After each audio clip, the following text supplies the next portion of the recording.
সর্বাবতার সর্বশিরোমণি পরতত্ত্ব সীমা অনাদি রাতি গোবিন্দ সেই বিষ্ণু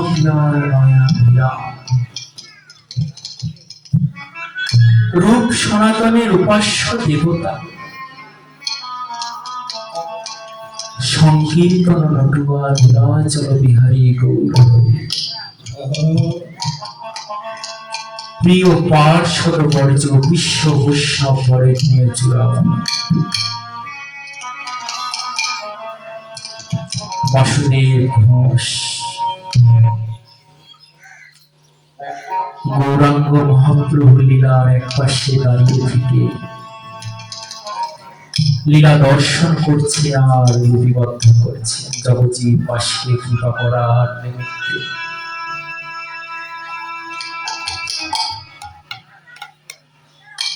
এই গৌর হরি ভগবান অনেকবার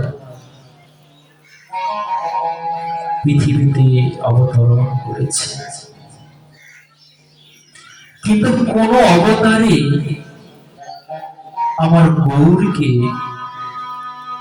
যে মহাপ্রভুটি বলা হয়, এই মহাপ্রভু কোন অবতারকেই বলা হয় না। কোন অবতারকে কি মহাপ্রভু বলা হয়েছে? নারায়ণকে কি মহাপ্রভু বলা হয়েছে? রামকে কি বলা হয়েছে? কৃষ্ণকে কি বলা হয়েছে? কাউকে বলা হয় না। শুধু সচিব গুলারা নিমাই পণ্ডিতকে মহাপ্রভু বলা হয়েছে। কেন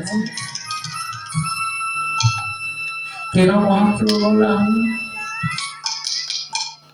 হয়তো বা ইনি মহান কোন কার্য করেছেন, এই জন্য মহাপ্রভু বলা হয়েছে। তাই সেই মহান কার্যটা কি আজ আমরা জানব। শাস্ত্রে উল্লেখ রয়েছে, অনর্পিত চরিক চিরাগ করুণায় অবতীর্ণ করো, সমর্পণি তুমুন্নত উজ্জ্বল রসন সভক্তি ছিল।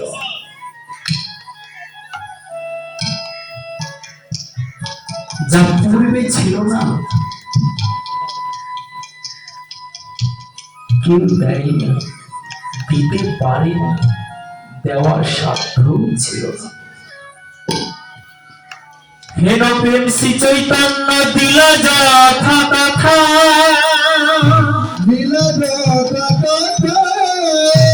জগাই মাধাই পর্যন্ত অন্যের কথা।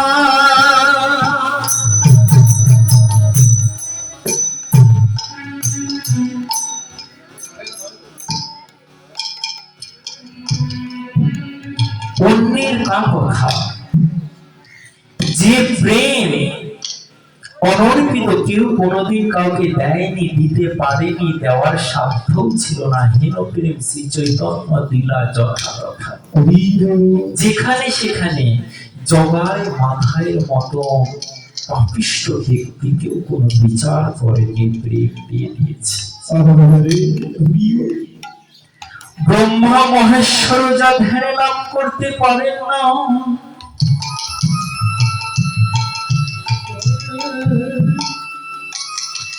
মুনি ঋষিরা যুগ যুগ ধরেও যা ধ্যানে লাভ করতে পারেন না,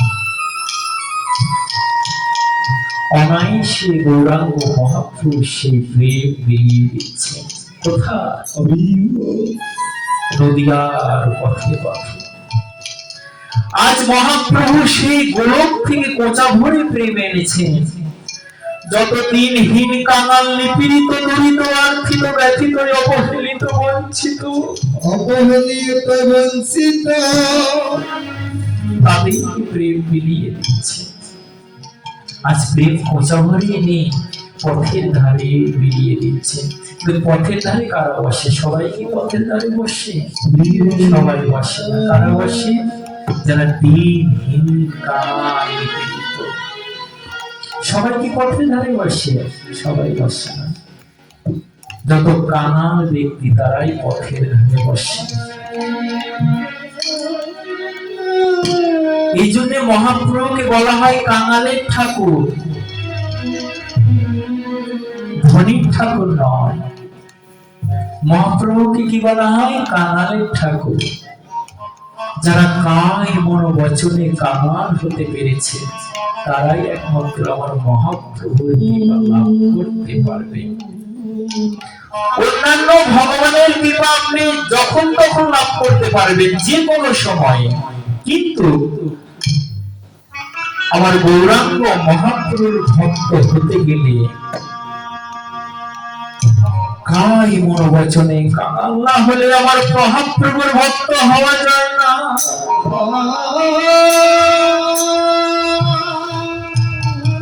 কায় মন বচনে কাঙাল না হলে আমার মহাপ্রভুর ভক্ত হওয়া যায় না।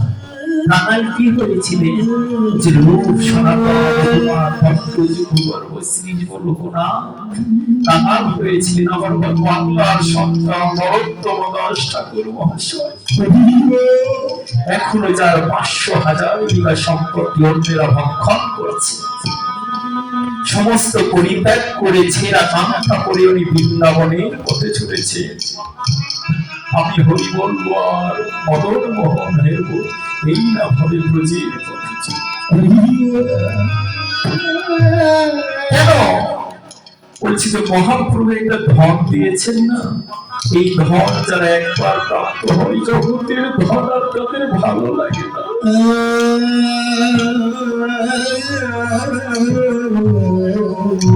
যে ধনে হইয়া ধনী মনি কেনা মানবনী সেই ধনে ধনী হতে চায়। সনাতন গোস্বামী জীবনী তার দৃষ্টান্ত দিলে, এক নবীন ব্রাহ্মণ কন্যাদায়গ্রস্ত এক ব্রাহ্মণ কোন শাস্ত্রে শুনেছে কি যে মহাদেব হচ্ছেন আশুতোষ, অল্পতেই সন্তুষ্ট হয়ে যান। ব্রাহ্মণটি করলেন কি? মহাদেবকে সন্তুষ্ট করার বিধান করলেন। প্রতিদিন গঙ্গা জল আর বেলপত্র, মহাপ্রভুর সেবায় অন্য কিছু লাগে না, শুধু গঙ্গা জল আর বেলপত্র, এটি দিলেই মহাদেব খুশি হয়ে যান। মহাদেবকে এটি নিষ্ঠার সহিত প্রতিপালন করেছেন প্রতিদিনই। মহাদেব একদিন খুশি হয়ে বললেন যে বৎস তোমার কি চাই? ব্রাহ্মণকে বলেছে যে প্রভু তুমি তো সব জানো, আমার তো এমন কোন অর্থ নাই যে মেয়েকে বিয়ে দিব, যদি তুমি আমাকে অর্থ দিতে।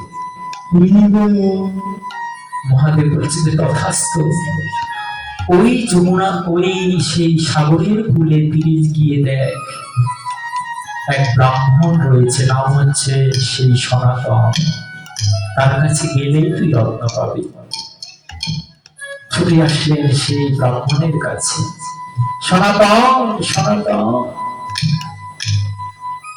এসে বলেছে যে প্রভু, মহাদেব আমাকে স্বপ্নাদেশ দিয়েছে আপনার কাছে নাকি মহামূল্যবান দ্রব্য রয়েছে।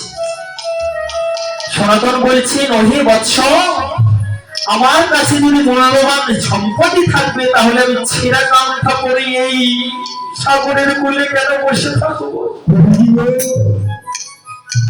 আমার কাছে যদি ধনী থাকবে তাহলে এই পাতার কুটিয়াকে আমি কেন করে থাকবো? ব্রাহ্মণটি দেখছেন ঠিকই তো, তার যদি সত্যি ধন থাকবে তাহলে পাতার কুটিয়াতে সে কেন থাকবে?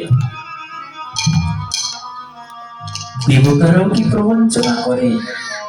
ব্রাহ্মণটি চিন্তা করলেন, আমাকে কি সে মহাদেব প্রবঞ্চনা করেছে? মনের দুঃখে সেখান থেকে দণ্ডবোধ করে চলে যাচ্ছে। যেতে যেতে সনাতনের মনে পড়ে গেছে, ওহো, আমি তো একটি পরশ মুড়ি দিয়েছিলাম, হয়তো মহাদেব সেটি বলেছে। ওহে ব্রাহ্মণ, ওহে ব্রাহ্মণ, চিৎকার দিয়ে উঠলে। ব্রাহ্মণ ছুটে আসেন, প্রভু বলছে যে আমি অনেকদিন আগে এক বড় শনি পেয়েছিলাম, তবে আমি ওটি ছুঁয়েও দেখিনি। কোথায় আছে? ওই যে দেখো কুটিয়ার পাশে, যে দেখো বাম হাতের কনিষ্ঠ আঙ্গুলি দ্বারা দেখিয়ে দিচ্ছে, ওখানে আছে। বাম হাতের কনিষ্ঠ আঙ্গুলি মানে কি অতি তুচ্ছ, ওখানে তুমি একটু দাও। বলছে আমি ওই পরশমণি স্পর্শ করি না, ওটি স্পর্শ করলে আবার স্নান করতে হবে। দেখুন কেমন সিদ্ধান্ত! যারা বৈষ্ণব না তারা অর্থ স্পর্শ করলেও তারা স্নান করে।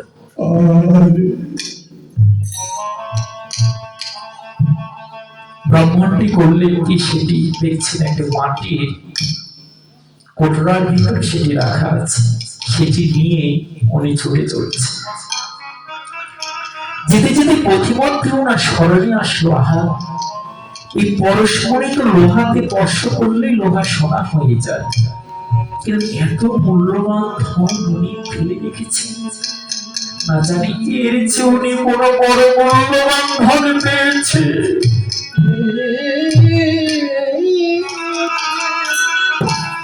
কোন মূল্যবান ধন পেয়েছে, যে ধনের জন্য এই পরশমণিকে সে ত্যাগ করেছে। করলেন কি? সেখান থেকে ছুটে এসে সে প্রভুকে বলছেন, সনাতনকে বলছেন, সনাতন প্রভু আমি এই ধন চাই না। এই ধন চাও না? কোন ধন চাও? বলি যে ধনে হইয়া ধনী মনি কেন মানবনী, আমি সেই ধনে ধনী হতে চাই। যদি তাই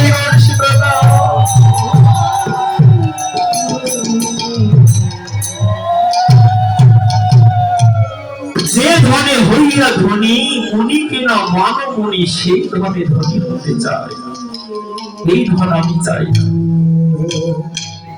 সনাতন বলছে দেখো, এই ধন পেতে গেলে আগে ওই ধন ত্যাগ করতে হবে।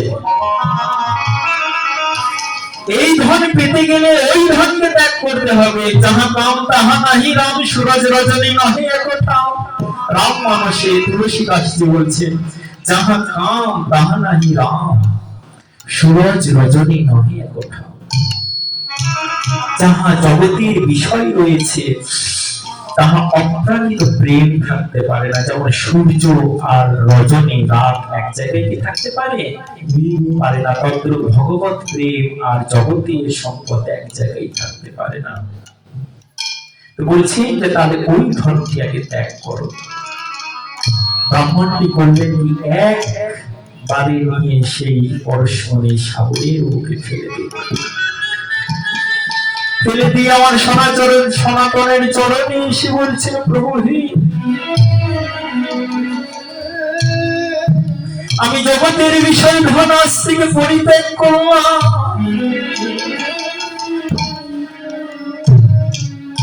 আমি ওই ধন চাই না। সনাতনের চরণে লুটিয়ে গিয়ে সনাতনকে ডেকে বলছেন, প্রভু আমি এতদিন আমি সংসারে বসেছিলাম, কিন্তু আজ যখন তোমার মতন শুদ্ধ ভক্তের চরণ দর্শন করে আমার ভক্তি জাগ্রত হয়েছে, তখন প্রভু তোমার চরণে আমার এই মিনতি, প্রভু এবার আমার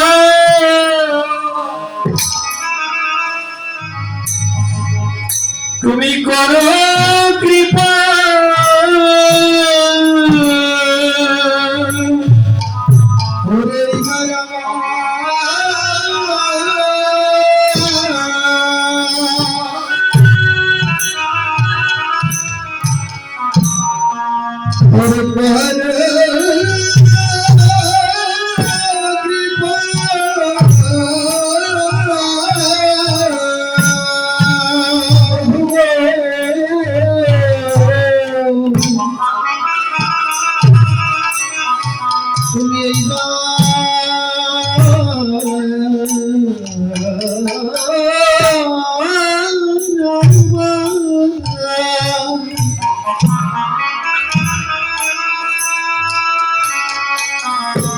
তুমি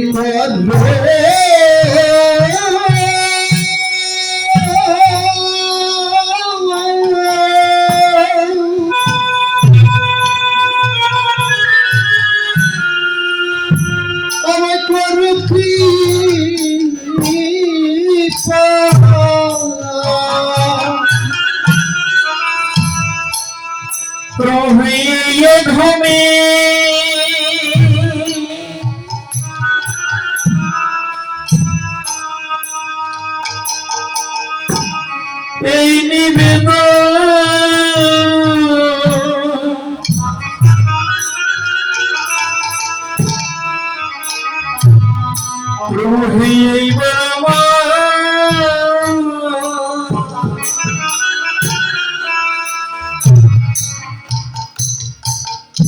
তুমি করো কৃপা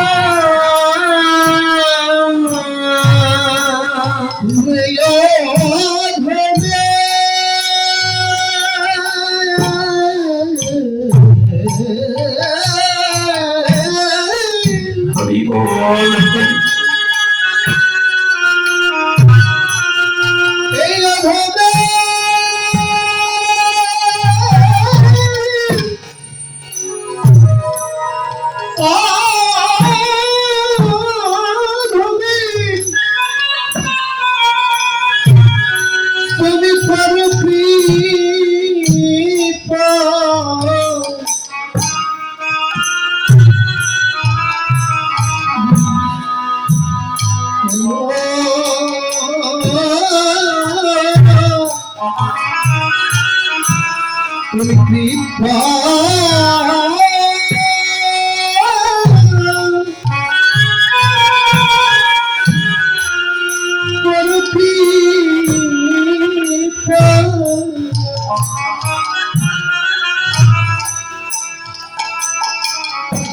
হে তুমি তরাইতে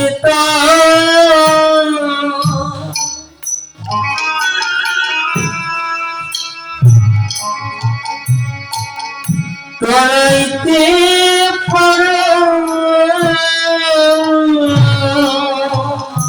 তুমি তরাইতে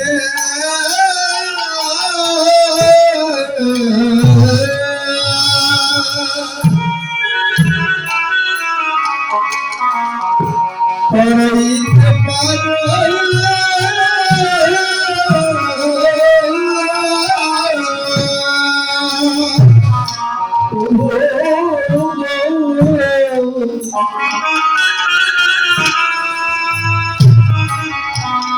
তুমি ধরা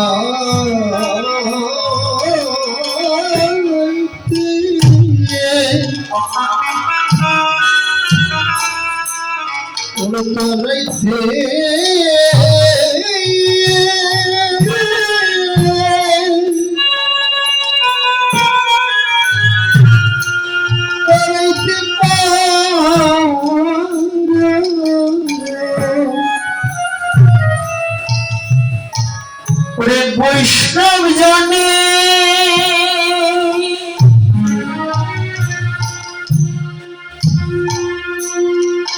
ওই মহামন্ত্র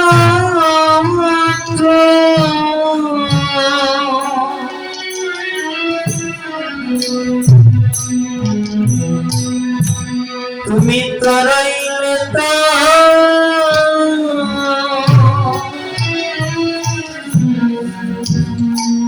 তরাইতে পারো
যে ক্ষমতা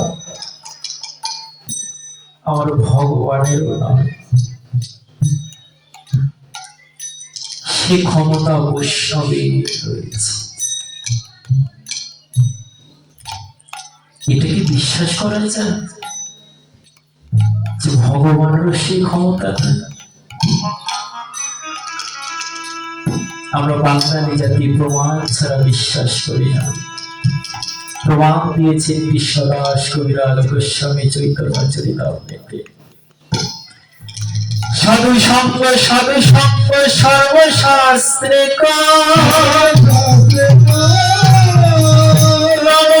মাত্র সাধু সঙ্গ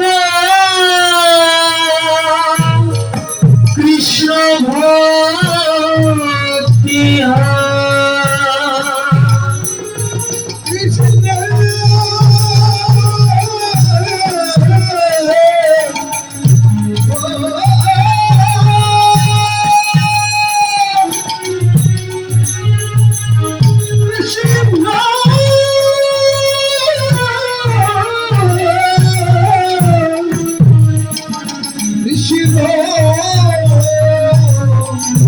কৃষ্ণ ভক্তি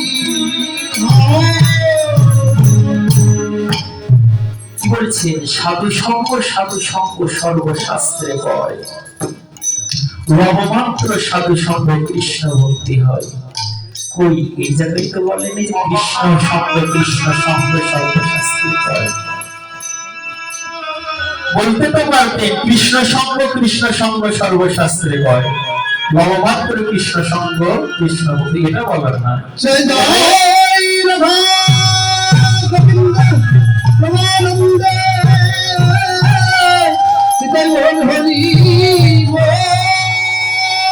কি বলছে? সাধু সঙ্গ সর্বশাস্ত্রে কয়।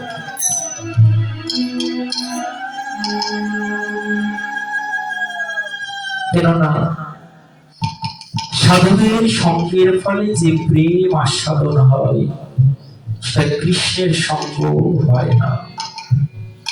কৃষ্ণের সঙ্গ কারা করেছিলেন? পঞ্চ পাণ্ডবেরাও তো করেছিলেন, দুর্যোধনও করেছিলেন, কংসও করেছিলেন। তারা কি প্রেম প্রাপ্ত হতে পেরেছিলেন? না। কিন্তু কোন জীব যদি সেই কালের প্রভাবে একমাত্র যদি সাধুজনের সঙ্গ করে, কৃষ্ণের সঙ্গ করতে হবে না, যদি কোন জীব সাধুজনার সঙ্গ করে তৎক্ষণাৎ সে তার হৃদয়ে প্রেমের সঞ্চার হয়।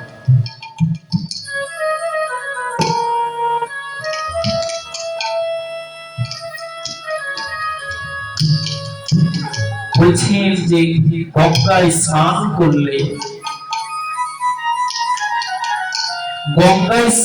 করলে তবে দেহ পবিত্র হয়, শুদ্ধ হয়, কিন্তু দর্শনে পবিত্র করে তোমার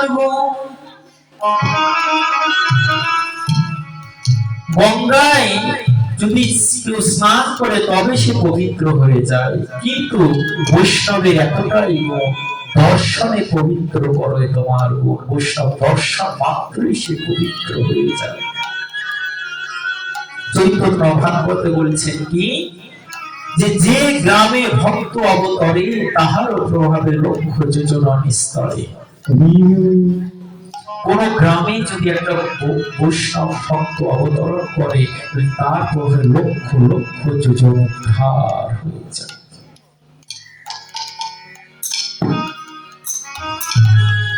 ভগবান শ্রীকৃষ্ণ বলছেন, যে দেশে গঙ্গা নাই, যে দেশে পাণ্ডবগণ যায়নি, যে দেশে কোন তীর্থ নাই, যে মূলে কোন সুবুদ্ধি নাই, সেই দেশ, সেই জাতি, সেই কুল উদ্ধার করার নিমিত্তে গৌরাঙ্গ মহাপ্রভু নিজের পারিষদগণ, নিজের ভক্তগণকে জন্ম দিচ্ছে। সেই দেশ, সেই জাতি, সেই কুল উদ্ধার করার নিমিত্তে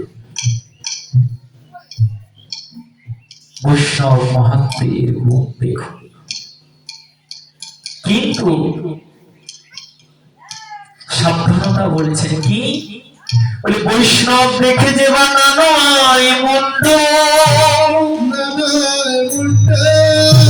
সেই মন্দ পড়ে গিয়া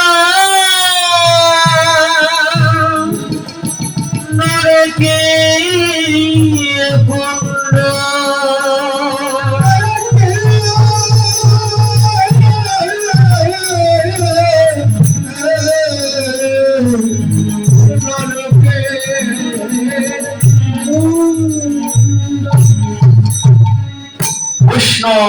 যে বা নানোয়ায় মন্ড, সেই মন্ড পরে গিয়া নরকের কুণ্ড। আমাদের তিনটি অপরাধ রয়েছে: নামাপরাধ, সেবাপরাধ, বৈষ্ণব অপরাধ। নামাপরাধ, সেবাপরাধ যদি হয়ে যায়, আর কেউ যদি গৌর গোবিন্দের চরণে প্রার্থনা করে যে প্রভু আমার অপরাধ হয়ে গেছে, ভগবান ক্ষমা করলেও করতে পারে, কিন্তু বৈষ্ণবের কাছে হয় ক্ষুদ্র অপরাধ, মহা মহা ভজনেতে পরিচয়। অন্যান্য অপরাধের প্রায়শ্চিত্ত শাস্ত্রে লেখা রয়েছে, কিন্তু বৈষ্ণব অপরাধের কোন প্রায়শ্চিত্ত নাই। কি মহাপ্রভু বলছেন যে প্রায়শ্চিত্ত নাই, তবে বিধান আছে। সেটা কি? যে বৈষ্ণবের কাছে অপরাধ হয়, সে বৈষ্ণব যদি তাকে কৃপা করুণা করে, তবে সে যে একমাত্র উদ্ধার পাবে, তৎপূর্বে নয়। মহাপ্রভু নিজে আচরণ করে শিক্ষা দিয়েছেন। কোথায়? আজ নবদ্বীপে অষ্টপ্রহর ব্যাপী স্বরূপে প্রকাশ পেয়েছে। আজ গৌর নয়, আজ যেন স্বয়ং ভগবান সকল ভক্তগণ তাকে শৃঙ্গার করছে। আজ গৌর হরি বলছেন যে তোমাদের কি কি মনের বাসনা রয়েছে সেটি আমাকে বলো, আমি আজ সেটি পূরণ করব। সকল ভক্তগণ ছুটে আসছে, কেউ ধন চাইছে, কেউ ঈশ্বর কি চাইছে, সকলকে কৃপা করছেন, কিন্তু নিজের মা সচি মাইয়া কেউ ডাকছেন না। সকল ভক্তগণ বলছে প্রভু তুমি তো জগতে সকলকে কৃপা করলে, কিন্তু তোমার মা তাকে তো তুমি ডাকছ না। তাকে আমি কেন ডাকছি না জানো? সে বৈষ্ণব অপরাধ করেছে। কোথায়? সে অদ্বৈত প্রভুকে দ্বৈত বলেছে। অদ্বৈত প্রভুকে দ্বৈত বলেছে। কেন বলেছে?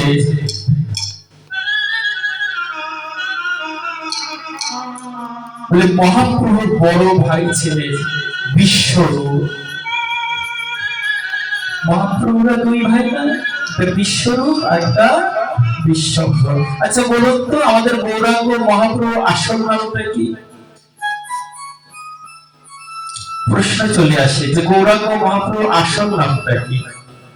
কেউ বলে নিমাই, কেউ বলে চৈতন্য, কেউ বলে গৌর হরি। কিন্তু একটা মানুষের তো অরিজিনাল একটা আসল নাম থাকবে, তাই না? মহাপ্রভুর আসল নাম কি? আসল নাম কাকে ধরা হয়?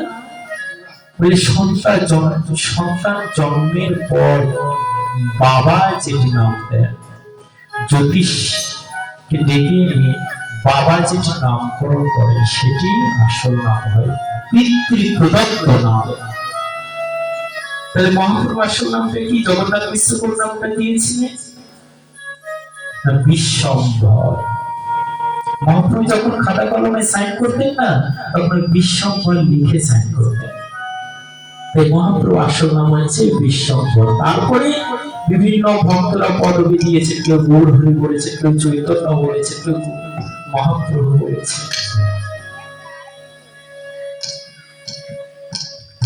বিশ্বরূপ যখন অদ্বৈত প্রভুর সঙ্গ করতে করতে সন্ন্যাস নিয়ে চলে গেলে, তখন মায়ের প্রান্ত মা বলছে আমার সন্তানকে সে হরণ করে নিয়ে চলে গেছে।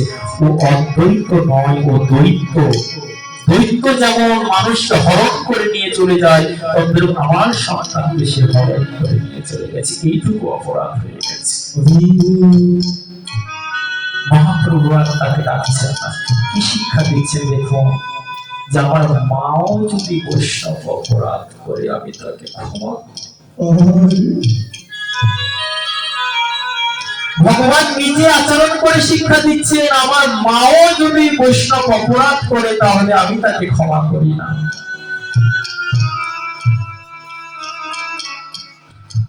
সচিমাতা করলেন কি? আগে অদ্বৈত প্রভুর চরণে লুটিয়ে দিয়ে করেছে।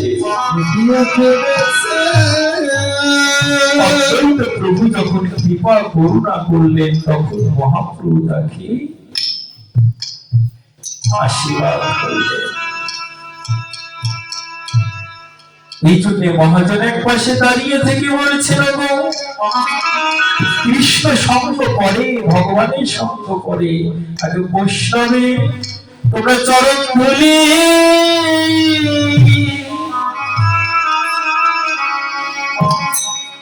ওরে অঙ্গে মাখো,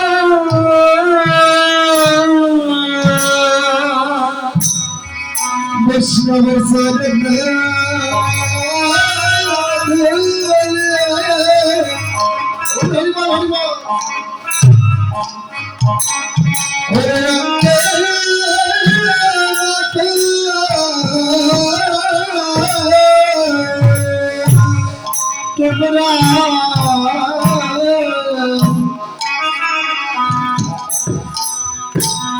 বৈষ্ণব চরণ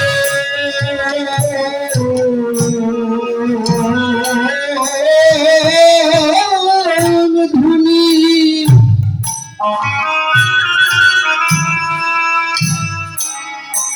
অঙ্গে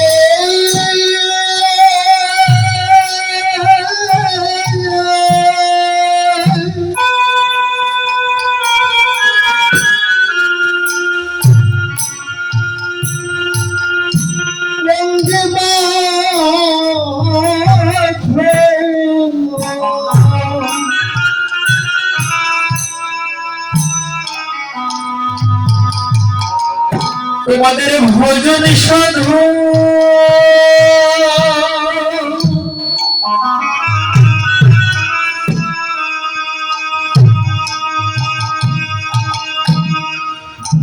মার্জন হবে,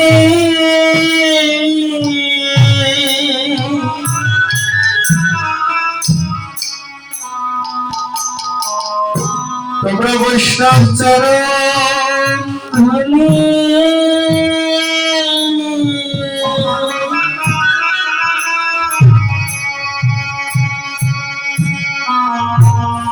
অঙ্গে মাখো,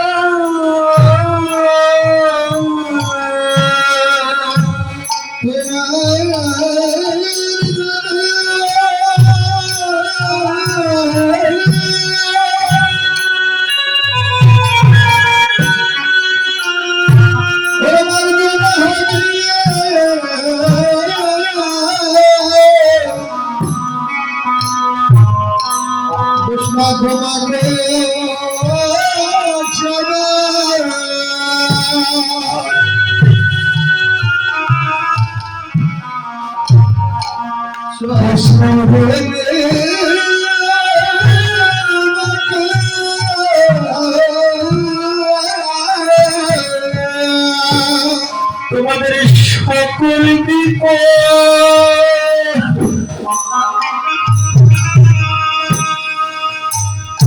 করে দূরে যাবে,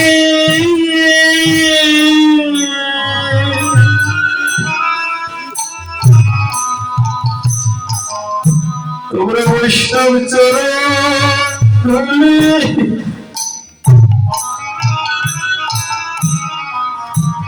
অঙ্গে অঙ্গে মাখো, তোমার সকল বিপদ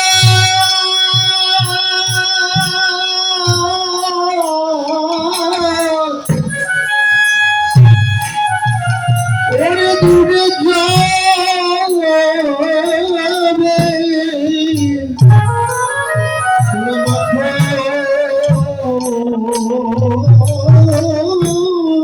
বৈষ্ণবে চরণ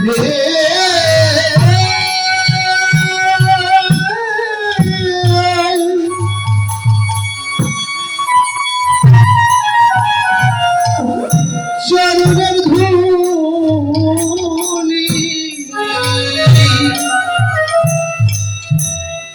ভবে আসা যাওয়া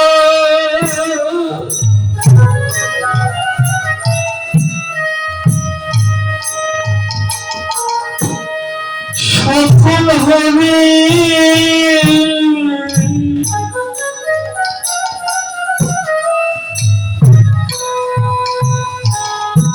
শুভ্রবক্ষ শোভে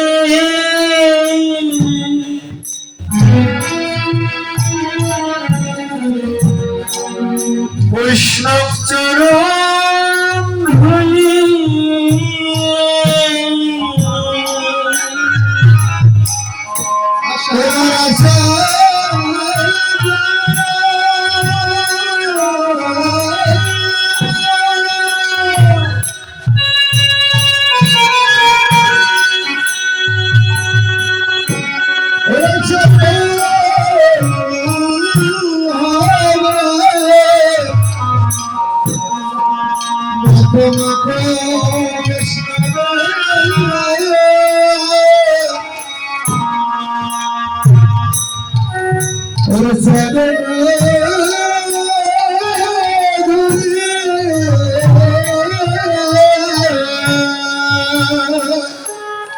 জগতে অন্য কোন আর কথা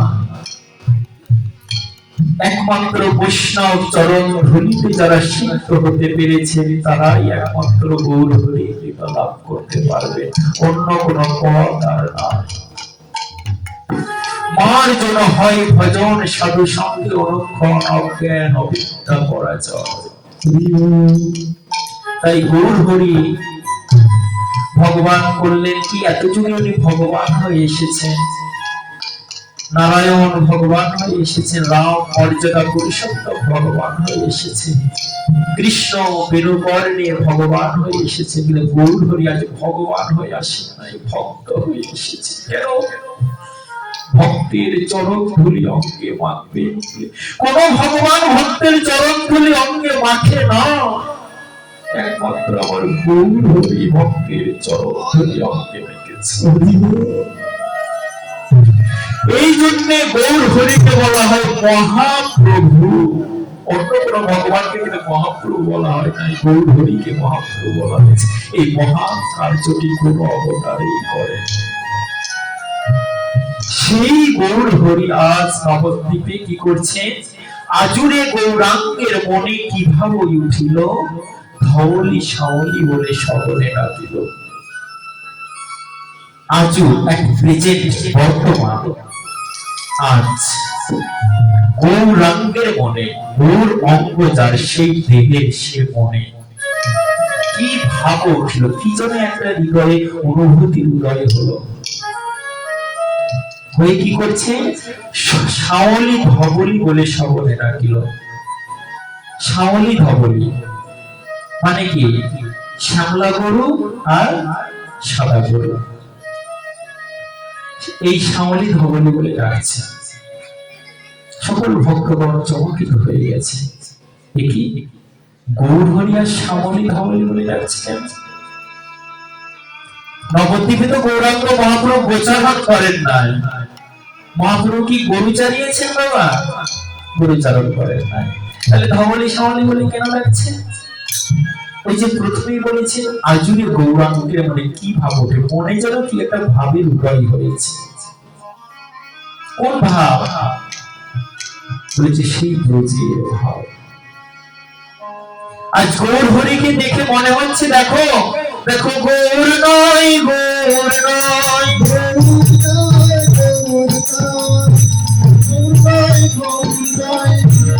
দেখে মনে হচ্ছে যেন গৌর নয়, গৌর নয়, গৌর আজকে কৃষ্ণ হয়েছে, কৃষ্ণ হয়েছে, কৃষ্ণ হয়েছে। দেখো গৌরকে গৌর মনে হচ্ছে না, গৌর যেন আজ কৃষ্ণ হয়েছে। কৃষ্ণ ভাবে ভাবিত হয়ে সে পূরবের ভাবে ভাবে ধবলি সাওলি বলে ডাকছে। যখন ধবলি সাওলি বলে ডাকছে তখন আর সব পার্শ্বদগণ তারা অবলোকন করছেন, দেখো গৌরের ভঙ্গিটা আরো কি করছেন। ওরে সিংহবেন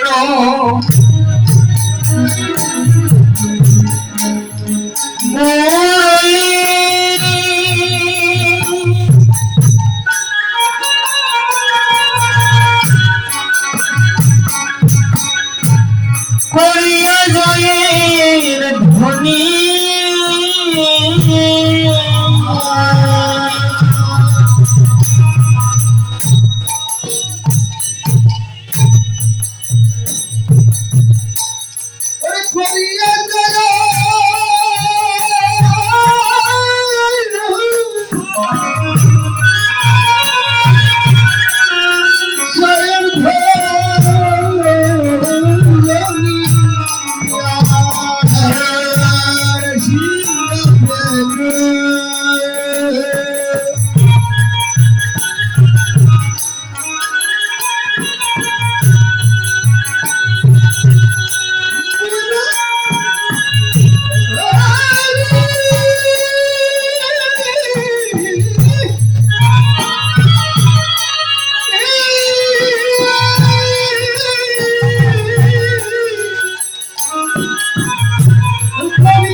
শুনি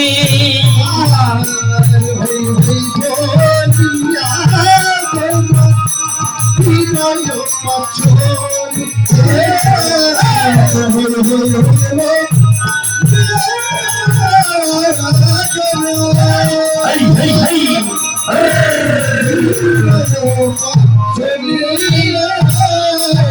কি বলছে সিনা বেনু মুরলি করিয়া জয়ের ধ্বনি সিনা বেনু মুরলি এই তিনটি যন্ত্র একসঙ্গে অনুকরণ করেছে আর হই হই বলিয়া গোরা ফেরায় পাচন।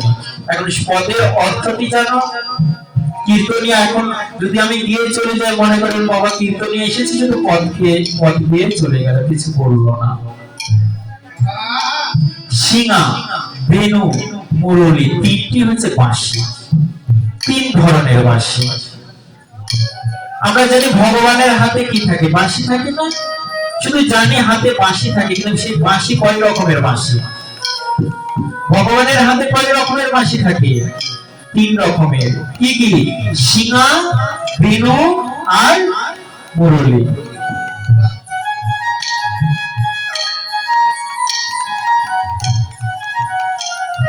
এই তিন ধরনের বাঁশি কি কি? বলে এক বাঁশি এক হাত লম্বা এবং ৬টি ছিদ্র। এই বাঁশিটার নাম হচ্ছে বেনু।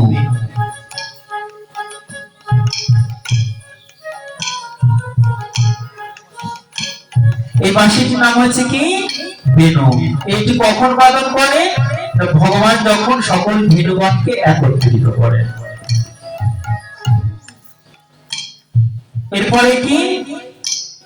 মুরলি। এটি হচ্ছে ১২ আঙ্গুল লম্বা, অর্থাৎ ২.৫ হাত লম্বা। ২.৫ হাত লম্বা একটি বাঁশি। এই বাঁশিটা আমি কখন বাজাই? যখন রাসে সকল গোপীগণকে আকর্ষণ করে তখন বড় বাঁশিটা আমি বাজাই। মুরলি তো গান পঞ্চমতা। আজ গৌরহরি করলেন কি? ওই যে বৃন্দাবনে যেগুলো যন্ত্র বাজিয়েছিলেন সকল যন্ত্র গৌরহরি অনুকরণ করেছে। আর কি সঙ্গে শিঙা, মানে একটা মহিষের শিং, ওর ভেতরে ফু দিলে যেমন একটা ফু করে শব্দ হয়, যেটা দাদা গলায় হাসতে থাকতো। আচ্ছা, এই সকল যন্ত্রটি বাজাচ্ছেন কেন? যে এই যন্ত্র বাজিয়ে পূর্বে তারপরে উনি সকল ভীরগণকে একত্রিত করেছিলেন। যেহেতু লীলার অনুকরণ করছে সেহেতু সে সকল যন্ত্র বাজাচ্ছে। কিন্তু এখন প্রশ্ন, গৌরহরির হাতে তো কোনো শিঙাও ছিল না, বাঁশিও ছিল না, তাহলে কি বাজাচ্ছিলেন? এখানে দুইটি সিদ্ধান্ত দিয়েছে। প্রথম সিদ্ধান্ত কি? বাঁশি বাজাচ্ছিলেন কেমন করে? ওই যে দেখবেন ছোট ছোট বাচ্চারা শীষ দেয় না, মুখে ঠোঁট দিয়ে শীষ বাজায় না, গৌরহরি এমন করে শীষ বাজাচ্ছিলেন। এটি কি ভাবা যায়? গৌরাঙ্গ মহাপ্রভু মুখ দ্বারা শীষ বাজাচ্ছিলেন, শীষের দ্বারা বাঁশির অনুকরণ করেছিলেন। এই জন্য বলছে যে গৌরহরির লীলা বোঝা বড় দার। অন্যান্য অবতারের লীলা খুব সহজে বোঝা যায়, কিন্তু গৌরহরির লীলা বোঝা খুব সহজে যায় না যদি ভাবুক হৃদয় না হয়। শীষ বাজাচ্ছে আর কি? ওই শীষের মাধ্যমেই সেই সিংহার শব্দ করেছে। এটা এক সিদ্ধান্ত দিয়েছে। আর দ্বিতীয় সিদ্ধান্ত কি? যে কেবল বাঁশি না, গৌরহরি বাঁশি ধরেছে কি? এই যে খোল আর করতা।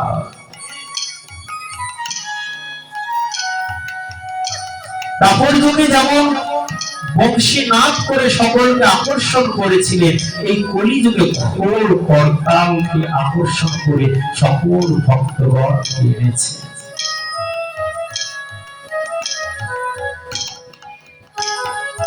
আর হই হই বলিয়া গোরা ফেরায় পাঁচনে, হই হই বলছে।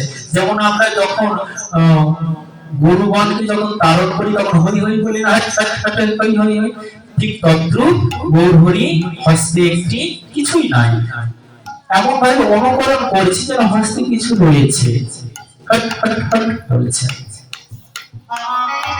বলছে পাঁচুনি। পাঁচুনি শব্দের অর্থ কি? গরু তাড়ানোর লাঠি। গরুহরি তো কোনো লাঠিও ধরে নাই, কি বলেছেন না, ধরেছে কি শাস্ত্রের লাঠি ধরেছে, শাস্ত্রের লাঠি ধরেছে। আজ ভক্তগণকে শাসন করছে যে শাস্ত্রের বাহিরে কোনো কথা নয়। যেমন ত্রেতাতে দেখবেন যে লক্ষণ সীতাকে একটি গণ্ডি এঁকে দিয়েছিল যে মা এই গণ্ডির ভিতরে যতক্ষণ থাকবে ততক্ষণ সুরক্ষিত থাকবে, গণ্ডির বাহিরে যখনই যাবে তখনই বিপদ, তাই না? তো মা যতক্ষণ সেই গণ্ডির ভিতরে ছিলেন ততক্ষণ সুরক্ষিত ছিলেন, যেই গণ্ডির বাহিরে চলে গেলে সেই রাবণ এসে তাকে হরণ করে নিয়ে চলে গেল। তাই বলছি যে কলিযুগে যারা শাস্ত্রের ভিতরে থাকবে তারাই সুরক্ষিত থাকবে, কেউ যদি শাস্ত্রের বাহিরে চলে যায় সঙ্গে সঙ্গে অপসম্প্রদায় এসে তাকে হরণ করে নিয়ে, কেননা অপসম্প্রদায়ের অভাব নাই, সাধুর রূপ ধরেই আছে। সেই রাবণ যখন সীতাকে হরণ করতে এসেছিল তখন কোন রূপ ধরে? সমাসে এসেছিল কোন রূপ? সাধুর রূপ ধরে। তাই বলছে যে কলিযুগে ওই রাবণ মরে গিয়েছে, চলে গিয়েছে সেটা নয়, কলিযুগে অজস্র অজস্র রাবণ রয়েছে। ওই রাবণের চেয়ে এই রাবণ আরো ভয়ঙ্কর। ওই রাবণের 10টি মাথা ছিল, 10টি মাথায় 20টি নেত্র ছিল, তাই না? 10টি মাথায় 20টি নেত্র ছিল, কিন্তু লক্ষ্য ছিল একদিকে, সীতা মায়ের দিকে। 10টি মাথায় 20টি নেত্র, কিন্তু লক্ষ্য একটি, সীতা মায়ের দিকে, এক নারীর উপরে। কিন্তু এই কলিযুগের রাক্ষস যারা, তাদের 2টি নয়, তাদের লক্ষ্য রয়েছে হাজার হাজার রমণীর দিকে। এই জন্য বলছেন সেই রাবণের চেয়ে ভয়ঙ্কর এই কলিযুগের সাধু বেশি কপট যারা। তাই আমরা বলি না সাধু সাবধান, সাধুদেরই সাবধান হতে বলেছে। তাই সিংহাবের মুরলী করিয়া জয় ধ্বনি, হই হই বলিয়া গোরা ফিরায় পাচনে। যখন সব মহাপ্রভু যখন হই হই বলছেন তখন সকল ভক্তগণ কি আর চুপচাপ থাকতে পারি? সকলে মিলে গৌরহরির কাছে ছুটে আসে। কেমন করে? ওরে রামায়ণ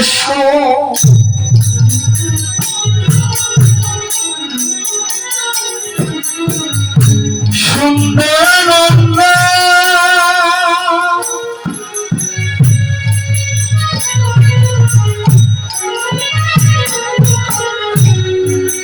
সঙ্গে নিত্যানন্দ,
গৌরী দাস অভিরাম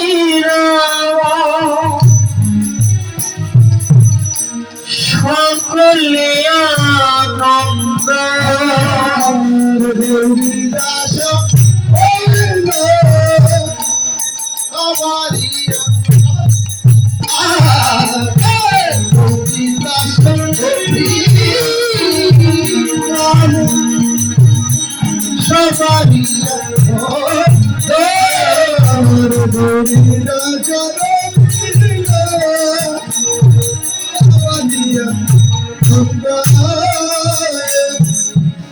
কার কার আনন্দ হচ্ছে? রামায় সুন্দরানন্দ সঙ্গে নিত্যানন্দ গৌরী দাস অভিরাম নয়নী আনন্দ। রামায়ণ অর্থাৎ রামানন্দ সুন্দরানন্দ সঙ্গে নিত্যানন্দ গৌরী দাস অভিরাম, এটা সকলকে চেনা হলো, কিন্তু অভিরামকে ঠিক তেমন চেনা যাচ্ছে না, তাই না? রামানন্দকে চিনি আমরা, সুন্দরানন্দকে চিনি, নিত্যানন্দকে চিনি, কিন্তু অভিরাম নামটা কেমন যেন নতুন নতুন মনে হচ্ছে, তাই না? সত্যি তাই, এই অভিরামকে চেনা বড় দায়। অন্যান্য সকল ভক্ত মাতৃ জঠর থেকে জন্ম নিয়েছিলেন কলিযুগে, কিন্তু একমাত্র অভিরাম যার কলিযুগে কোনো জন্ম হয় নাই। এই অভিরামের জন্ম কলিযুগে হয় নাই, দাপর যুগে হয়েছিল। কে ছিলেন? সেই শ্রীরাম সখা। দাপর যুগে ভগবান আর শ্রীকৃষ্ণ আর শ্রীরাম একসঙ্গে খেলা করছে। শ্রীরাম কৃষ্ণকে ডেকে বলছে, হ্যারি শুনেছি তুই নাকি মথুরায় চলে যাবি, আমি জানি তুই যদি মথুরায় চলে যাস আর কোনোদিনও ফিরবি না।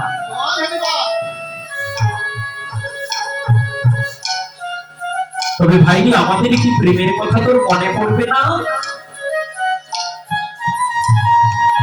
তুই কি এতটাই পাষাণ আমাদের ভুলে যাবি? যদি ভুলেই যাবি আজকেও তোর সঙ্গে আমরা কথা বলবো না। এইভাবে অভিমান করে উনি গোবর্ধনের গুহার ভিতরে প্রবেশ করে ধ্যান করেছিলেন, কৃষ্ণ কৃষ্ণ নাম জপ করেছিলেন। ভগবান শ্রীকৃষ্ণ বলছেন যে যা তোর যখন অভিমান হয়েছে তুই গুহার ভিতরেই থাক, যেদিন তোর অভিমান ভাঙবে সেদিন তুই আমার কাছে আসিস। তারপর যুগ শেষ হয়ে গেছে, কলিযুগের শুরু হয়ে গেছে। সেই কৃষ্ণ আর কৃষ্ণ নয়, চৈতন্য মহাপ্রভু হয়ে এসেছেন, বেশ পাল্টে গেছে। তখন ছিল কৃষ্ণ বর্ণ, এখন হচ্ছে গৌর বর্ণ। হাতে ছিল মুরলী, আছে মুরলী নাই, শুধু দুবাহু তুলে প্রেম বিতরণ করছে। এদিকে মাধবেন্দ্রপুরী সেই গোবর্ধন পরিক্রমা করছিলেন, পরিক্রমা করছেন আর কৃষ্ণ কৃষ্ণ নাম কীর্তন করছেন। হঠাৎ দেখছেন সেই গোবর্ধনের গুহা থেকে কৃষ্ণ কৃষ্ণ শব্দ শোনা যায়। মাধবেন্দ্রপুরী বোঝার আর বাকি ছিল না যে আর কেউ নয়, স্বয়ং শ্রীরাম সখা। শ্রীরাম সখাকে ডেকে বলছেন, ওহে শ্রীরাম, তুমি গুহার ভিতরে কৃষ্ণ কৃষ্ণ বলছো, তোমার কৃষ্ণ অবতরণ নিয়ে নিয়েছে, যাও দেখা করো। কোথায় নিয়েছে? বলছে যে নবদ্বীপে চলে যাও, সেখানে কৃষ্ণ অবতরণ করেছে, সেই বলাই দাদাও অবতরণ করেছে। শ্রীরাম সখা করলেন কি, সেখান থেকে গোবর্ধন সেই দাপর যুগে ঘুমিয়েছিলেন, কলি যুগে উঠে আসছে। দাপর যুগের মানুষের উচ্চতা ছিল কত জানেন? 7 হাত লম্বা, আর কলি যুগের মানুষের উচ্চতা 3.5 হাত। আর দাপর যুগে মানুষের উচ্চতা ছিল 7 হাত। 7 হাত লম্বা একটি পুরুষ মানুষ আসছে। চৈতন্য নিতাই বলছেন যে বাবা, এইভাবে যদি আসে তাহলে তো মানুষ ভয় পেয়ে যাবে, তাই না? 7 হাত লম্বা যদি মানুষ আসে তাহলে তাকে দৈত্য বলবে না? চৈতন্য নিত্যানন্দের সামনে গিয়ে দাঁড়িয়েছে। শ্রীরাম সবাই চিনতে পারছেন না। যখন চিনতে পারছে না, তখন নিতাই চাঁদ তার অঙ্গে পরশ করলে, সেই পরশের মাধ্যমে তার চেতনা হলো, চিনতে পারলেন। বলছে যে কৃষ্ণ, তোমার সেই কাপড় বেশ, মুরলী ধ্বনি, এগুলো তো কিছুই নাই, ময়ূরী পাখা কিছুই নাই, তুমি কোন রূপ ধরেছে? মহাপ্রভু বলছেন যে দেখো এই কলিযুগে আমি এক নতুন খেলা খেলছি, এই খেলায় তুমি সঙ্গী হবে? অবশ্যই আমি হব। তাহলে তোমাকে একটু কাজ করতে হবে। কি কাজ? মহাপ্রভু চিন্তা করলেন যে 7 হাত লম্বা ব্যক্তিকে রাখা যাবে না, একে খাটো করতে হবে। কৃষ্ণ বলছেন, ও দাদা শ্রীরামদা, তোমার মনে পড়ে দাপর যুগে আমরা ঝুলন ঝুলন খেলতাম? হ্যাঁ, পড়বে না কেন, আমরা দাপর যুগে ঝুলন ঝুলন খেলতাম। আজ আমার মনে একটু বাসনা হয়েছে, যদি হস্তটা এমন করে ধরতে, তাহলে আমরা দুই ভাই তোমার দুইটি হস্ত ধরে আমরা ঝুলন ঝুলন খেলতাম।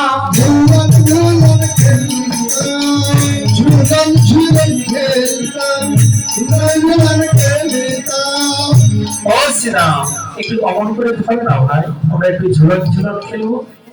যখন সেই শ্রীরাম এমন ভাবে ধরেছে, এদিকে নিত্যানন্দ, এদিকে গৌরাঙ্গ মহাপ্রভু যেই ঝুলন দিয়েছে, মহাপ্রভু এমনটাই ঐশ্বর্য প্রকাশ করলেন, সেই ভারে শ্রীরাম ছোট হতে হতে 3.5 হাত হয়ে গেল।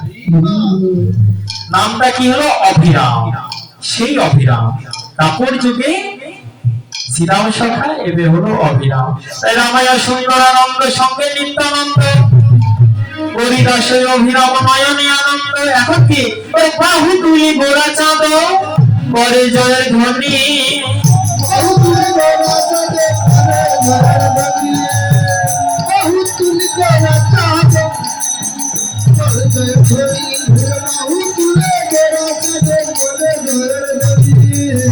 দেখুন গৌরাঙ্গ মহাপ্রভু কি করছেন? বাহু তুলি গোরা চাঁদ করে জয়ের ধ্বনি। যখন জয়ধ্বনি করছেন, তখন কি হবে জানেন? ওরে আনন্দে বিভোর হইল নদী আর মনি।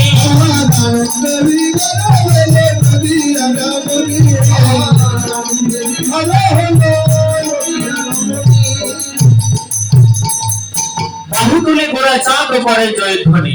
যখন ধ্বনি করছে, তখন খোল বাজছে, করতাল বাজছে। আচ্ছা আমার বলুন তো, যদি খোল করতাল বাজে, তাহলে এমনি তো ভগবানকে বলা হয় নটুয়া, তাই না? নৃত্য করতে ভালোবাসেন মহাপ্রভু। ভগবান কিন্তু নাচতে, গাইতে, সাজতে এগুলো খুব ভালোবাসেন। তাই যতবারই এসেছেন একটু নিত্য নিত্য খেলা খেলেছেন। তাই গৌরাঙ্গ মহাপ্রভু আজ নিত্য নিত্য খেলা খেলেছেন। আনন্দে কি হরি বলে গোরা চাঁদ দেয় জয়ধ্বনি। দেখো গৌরাঙ্গ নাচে রে, গৌরাঙ্গ নাচে রে,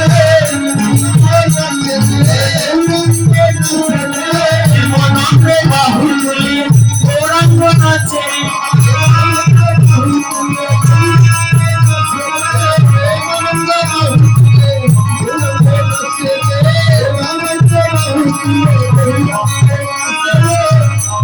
গৌরাঙ্গ মহাপ্রভু হেমদণ্ড বাহু তুলে নৃত্য করছেন।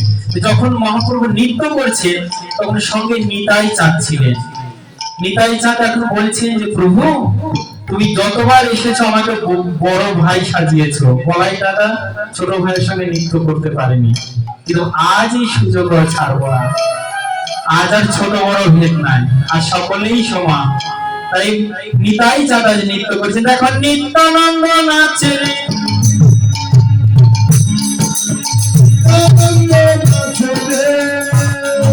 নিত্যানন্দ নৃত্য করছে। কেমন করে? দেখো নিত্যানন্দ নাচে রে, নিত্যানন্দ নাচে রে, গৌরী নাচে পাশে পাশে, নিত্যানন্দ নাচে রে, গৌরী নাচে পাশে পাশে, নিত্যানন্দ নাচে রে, গৌরী নাচে পাশে পাশে, নিত্যানন্দ নাচে রে। দেখো অদ্বৈত নাচ, অদ্বৈত নাচে, এনেছি এনেছি বলে অদ্বৈত নাচে রে, এনেছি এনেছি বলে এনেছি এনেছি বলে অদ্বৈত নাচে রে। নিত্যানন্দ নৃত্য করছে। এরপর যে অদ্বৈত কি মহাপ্রভুর 60 বছরের বড়, সে অদ্বৈত প্রভু নৃত্য করছেন।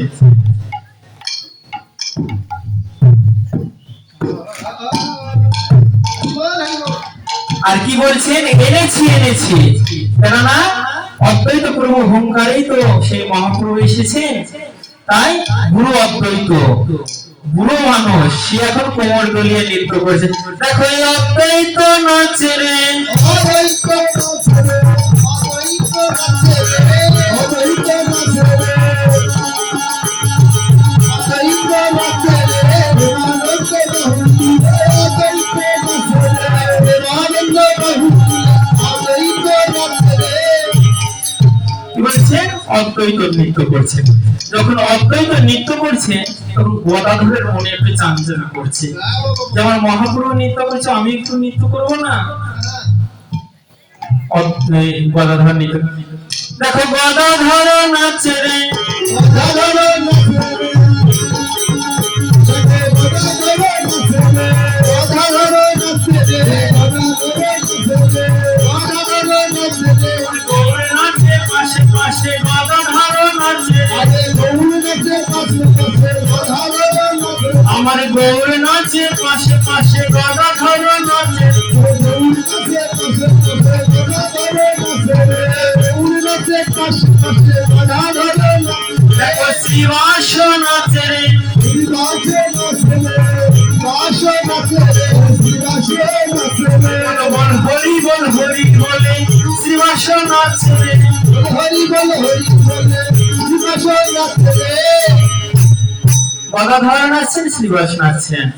আচ্ছা, পঞ্চতত্ত্বের মনে আর আনন্দ ধরছে না। সেই নিত্য দর্শন করে কি করলে? বাহু তুলে গোড়া চাঁদ করে জয় ধ্বনি, আনন্দে বিবর হল নদিয়া রমণী। সকল রমণীগণে আনন্দে বিভোর হয়ে গেলেন। আচ্ছা, এখন প্রশ্ন, আজ পঞ্চতত্ত্ব নৃত্য করছেন, মা আপনারা শুধু আনন্দ পেয়েছেন, আপনারা কি আনন্দ পাননি? আনন্দ আপনারা পাননি?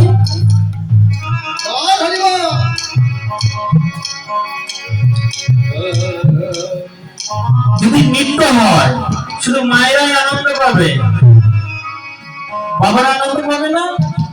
পাবে।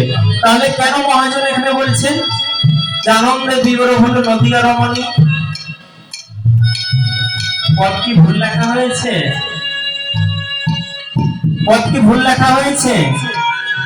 মনে হয় একটু হয়েছে, তাই না? বলছে যে বাবা পদের ব্যাখ্যা জানছো না বলেই ভুল মনে হচ্ছে। পদ ভুল লেখা না। কি? এই রমণীকে দুইটি শ্রেণীতে ভাগ করা হয়েছে, রমণী শব্দকে। প্রথমটা কি? রমণী। রতে ইন্দ্রিয়, এই ইন্দ্রিয় গণকে যিনি একত্রে, মানে ইন্দ্রিয় গণকে যিনি বসে এনেছে, তাদের বলা হয় রমণী। যারা সাধুগুরু মহাত্মা তারা দেখবেন ইন্দ্রিয়টা বসে, তারা হচ্ছেন রমণী।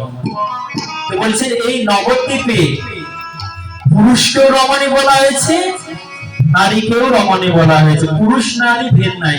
যিনি সাধক ছিলেন, গৌর হরি পার্শ্বদ যারা, তারা সকলেই রমণী। এক। দ্বিতীয়ত হচ্ছে না যেগুলো শিক্ষিত মানুষ তারা বলছে না আমরা ওগুলো আধ্যাত্মিক বিষয় জানবো না, রমণী স্ত্রীলিঙ্গ তুমি এইভাবে ব্যাখ্যা করো, রমণী স্ত্রীলিঙ্গ তুমি এইভাবে ব্যাখ্যা করো, আধ্যাত্মিক আমরা জানি না, শিক্ষিত মানুষ।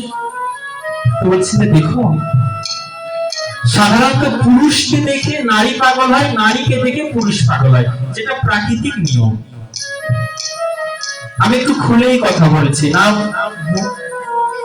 বললে বুঝবেন না, মনে একটি খটকা থেকে যাবে, অন্যান্য সম্প্রদায়ে এসে আপনার মনে সেই বিষয়টা কুলসিত করে দেবে। সাধারণত এক লিঙ্গ বিপরীত লিঙ্গের দিকে ধাবিত হয়, নারী পুরুষকে দিকে, পুরুষ নারীর দিকে, এটাই স্বাভাবিক। কিন্তু আমার গৌরাঙ্গ মহাপ্রভু এমন পুরুষ, এমন পুরুষ যে নারীরা তো দূরের, দেখো কত পুরুষ ওরে পাগল হলো, দেখো কত পুরুষ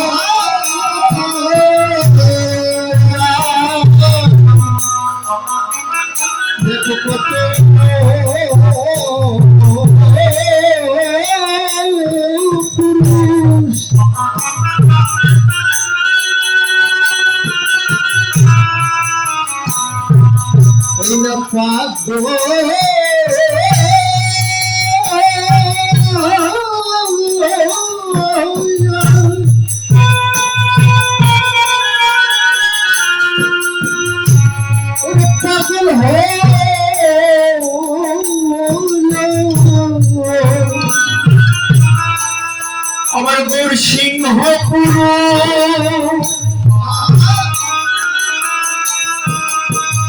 দর্শন করে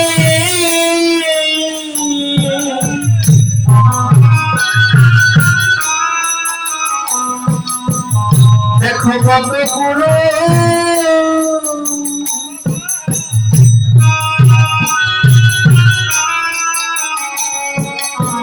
ওরে পাগল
গৌরাঙ্গ মহাপুরুষ সিংহ পুরুষ দর্শন করে নারীরা তো দূরে পুরুষেরাই দেখে পাগল হয়ে গেছে।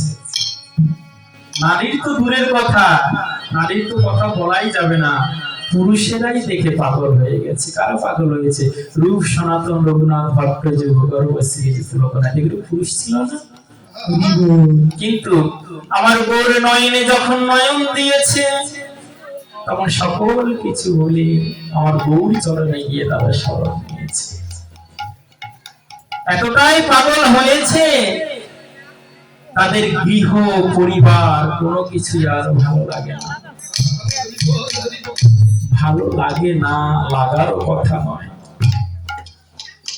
কেননা মহাপ্রভু সনাতন শিক্ষায় বলেছেন, সনাতন প্রভু কহে সনাতন কৃষ্ণ যে রতন ধাম, অনেকে কষ্টতে যে নিল দেহ দেহ পুত্র দ্বার বিষয় বাসনায়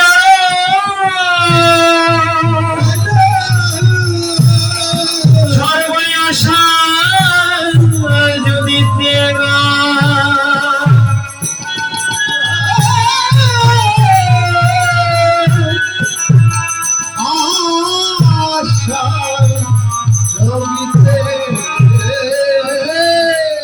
প্রভু কহে সনাতন কৃষ্ণ যে রতন ধন অনেক কষ্টতে মিলয়, সহজে পাওয়া যায় না। কখন পাওয়া যায়? দেহ দেহ পুত্র দ্বার বিষয় বাসনায় সর্বই আশা যদি ত্যাগ হয়। এত সোজা নয়। দাড়িপাল্লা তো দেখেছে, তুলাদণ্ড একদিকে ভার দিলে আরেক দিকে উঁচু হয়ে যায়। তো বলছে যে একদিকে মায়া একদিকে কৃষ্ণ, যেদিকে গুরুত্ব বেশি দিবে সেদিকে ভার হয়ে যাবে, আর যেদিকে দিবে না সেদিকে উঠে যাবে। যদি সংসারে মতি দেন তাহলে কৃষ্ণ উধাও হয়ে যাবে, আর যদি কৃষ্ণ মতি দেন কারোর সংসার ভালো লাগে না। এটাই হচ্ছে নিয়ম। তাই মহাপ্রভু আজ কি করছেন, যিনি পদ রচনা করছেন তিনি এক পাশে এই মহাপ্রভুর লীলা দর্শন করছেন আর বলছেন, ওগো দেখো এবার বাসুদেব ঘোষ কহে মনেরই হরিষ রে মনেরই হরিষ। বাসুদেব ঘোষে কহে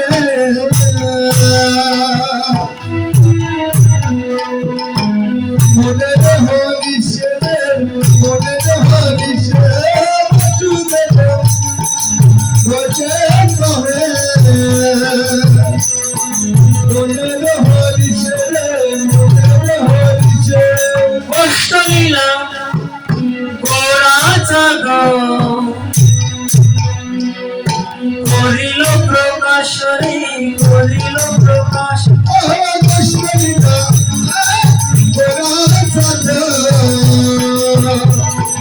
করিল প্রকাশ রে করিল প্রকাশ।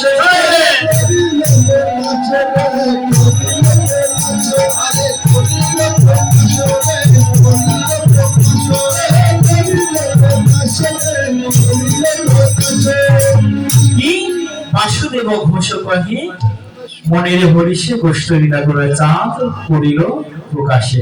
মনের হরিষে আনন্দে বলেছেন যাজ গৌর হরি আমার গোষ্ঠ লীলা প্রকাশ করে। বাঞ্ছা কল্প তরু হস্য কৃপা সিন্ধুয়ে বচা পতিতান পাপনে সকল বৈষ্ণবে